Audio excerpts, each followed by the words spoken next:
সরকারি প্রতিষ্ঠানগুলোকে পর্যায়ক্রমে শেয়ার বাজারে নিয়ে আসতে সংশ্লিষ্টদের নির্দেশ দিয়েছেন প্রধানমন্ত্রী শেখ হাসিনা।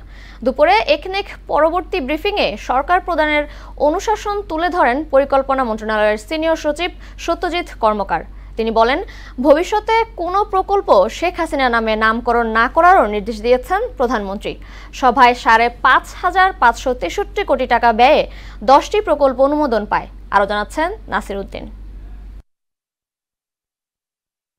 নতুন সরকারের তৃতীয় এবং চলতি অর্থবছরের নবম একনেক সভা বসে শেরেবাংলা নগরের এনইসি সম্মেলন কক্ষে। সভাপতিত্ব করেন প্রধানমন্ত্রী শেখ হাসিনা। এতে ৫,৫৬৩ কোটি ৬৮ লাখ টাকা ব্যয়ে 10 প্রকল্প অনুমোদন পায়। অনুমোদন পাওয়া গুরুত্বপূর্ণ প্রকল্প খুলনার শেখ হাসিনা মেডিকেল বিশ্ববিদ্যালয়। প্রকল্পটি নিজের নামে নামকরণ করায় বিরক্তি প্রকাশ করেন প্রধানমন্ত্রী।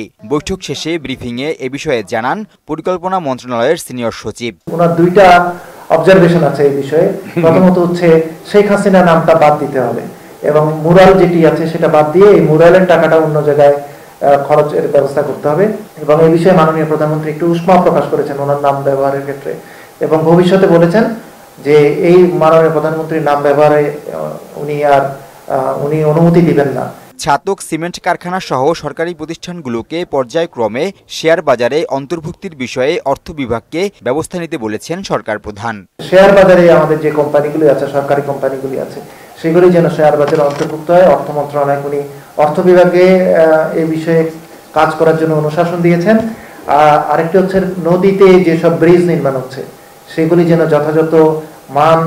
যথাযথ উচ্চতায় নির্মাণ করা হয় এবং নদীর মূল স্রোতকে বাধাগ্রস্ত করবে এমন কোন জায়গায় কোনো ব্রিজ নির্মাণ করা যাবে না। এই ধরনের প্রকল্প না আনার জন্য এবং এইসব বিষয়ে সচেতন থাকার জন্য উনি পরামর্শ দিয়েছেন। সুদবিহীন ব্যাংকিং এ আত্মশুদ্ধির পথ এনআরবিসি ব্যাংকের ইসলামিক ব্যাংকিং আল আমিন।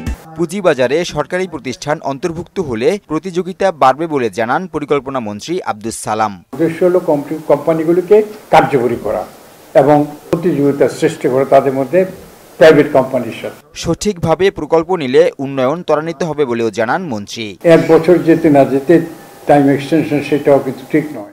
নাসির উদ্দিন, মোহনা সংবাদ, ঢাকা।